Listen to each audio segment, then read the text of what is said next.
Suite de notre débriefing du Grand Prix du Japon, et je voudrais souligner la splendide performance, Pierre, de Esteban Ocon, hein, parce que il nous épate depuis qu'il est en Formule 1, parce qu'il ne faut pas oublier qu'il est un rookie, et chez Force India, ils ne disent que du bien de lui, parce qu'au début, ils avaient pris un pari hein, de remplacer Hülkenberg hyper solide par un rookie. Eh ben, il s'en félicite chez Force India, parce qu'il a fait oublier Hülkenberg. Hülkenberg, pas de problème, on l'a remplacé par un rookie qui marque des points tout le temps et ces derniers temps qui prend le dessus sur Sergio Pérez, c'est quand même pas peu dire. Donc bravo Esteban Ocon. Qu'en penses-tu? C'est vraiment le leader de cette nouvelle vague, hein, vague bleue ou en tout cas vague francophone comme tu dis. Alors il est plus tout à fait un rookie puisqu'il avait quand même débuté l'an passé avec la Marussia en fin de saison, la Manor pardon.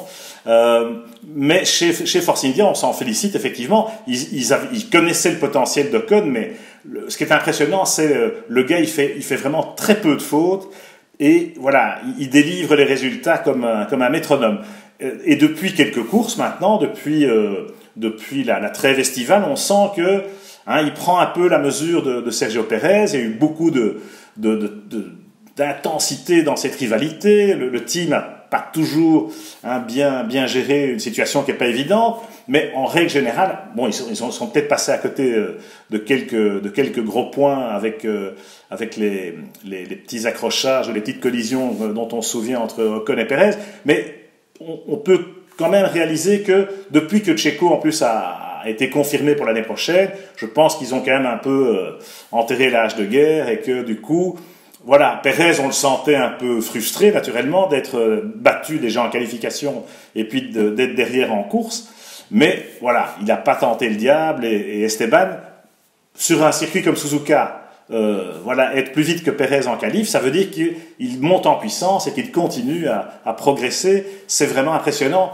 Et je me dis que Mercedes d'ici pour 2019, puisqu'on se projette maintenant en 2019, on pourrait très bien avoir un Esteban Ocon chez Mercedes, parce que vu la manière dont il marche et vu la manière dont Bottas est quand même relativement décevant, pour Mercedes, ce serait logique de prendre quelqu'un comme Ocon. On pourrait avoir dans l'environnement Red Bull, Renault, on a Pierre Gasly qui arrive, donc on a un autre Français qui débute, mais qui montre aussi qu'il a un vrai potentiel. Et je dirais presque en 2019, peut-être, pourquoi pas, un monégasque chez Ferrari avec Charles Leclerc, qui a remporté avec brio le championnat de Formule 2 ce week-end à Jerez, et qui est là chez Sauber dès le prochain Grand Prix, en tout cas les vendredis. Oui, tout à fait. Hein. Charles Leclerc, c'est ce monégasque, quasi français. Hein. La preuve, c'est que lors de son couronnement, il n'avait pas l'hymne national monégasque. Ils avaient la Marseillaise, mais bon. Ce n'est pas grave, ce garçon est pétri de talent, il a gagné le championnat à sa première tentative, donc c'est magnifique. Celui-là, on l'attend chez Sauber, et c'est vrai que chez Ferrari, ils vont l'observer parce que, bon, Kimi Räikkönen est en bout de course, c'est clair, ils l'ont re-signé pour un an, il y a plein de choses qui vont se passer fin 2018, donc si Leclerc est bon, et on est sûr qu'il l'est, pourquoi pas à la Scuderia, hein, ça c'est clair. Maintenant, il y a aussi... Imaginons que dans les trois top teams, Ziv, donc Mercedes, Ferrari et Red Bull, on pourrait avoir un de ces représentants de la nouvelle vague francophone. Alors bon, chez Red Bull, c'est moins évident, mais Pierre Gasly, quand même, a bien marché pour ses 2 premiers Grands Prix. Prendre le train en marche, c'est quand même très dur. Suzuka, alors il connaît parce qu'il court en Super Formula, et bon, il a pas eu facile en qualif. Voilà, il n'a pas eu de chance avec l'accident de Grosjean, le drapeau rouge, parce que je pense qu'il pouvait améliorer et faire un chrono qu'il faisait passer en Q2. Mais bon, en course aussi, on sent que bon, il était dans le rythme en début de course, il reste avec les As, etc. Bon, après le changement de pneus, il bloque des roues, enfin voilà. Mais c'est un débutant, c'est normal qu'il apprenne le métier. Débuter en cours de championnat et en fin de championnat, c'est vraiment dur.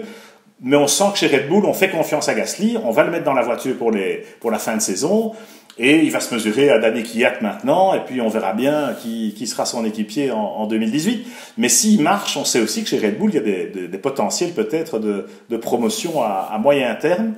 Et voilà, il faut saluer ce Pierre Gasly avec Ocon et il y a aussi Stoffel Vandoorne chez McLaren, on peut élargir un peu le champ, dans les top teams historiques. on a vraiment un représentant de cette nouvelle vague un peu partout, y compris Lance Stroll chez Williams. Oui, en parlant de Stoffel Van Dorn, bon, il monte aussi en puissance, hein, notre petit Belge, et ça fait très plaisir à voir, parce que maintenant il s'est vraiment rattrapé par rapport à sa première demi-saison un peu laborieuse, mais la voiture était nulle, donc c'est très difficile pour un rookie de se mettre en évidence.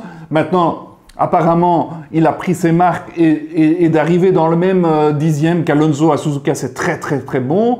Maintenant, voilà, on est content parce qu'il y a du potentiel. Il a été reconduit pour l'année prochaine. Avec le moteur Renault, tous les espoirs sont permis. Hein. Là, on va vraiment voir ce qu'il vaut. Lance Stroll, au début aussi, hein, donc avait été très fort critiqué, fils de riche, etc. Mais finalement, il a aligné des résultats. Hein. Il marque des points de manière régulière.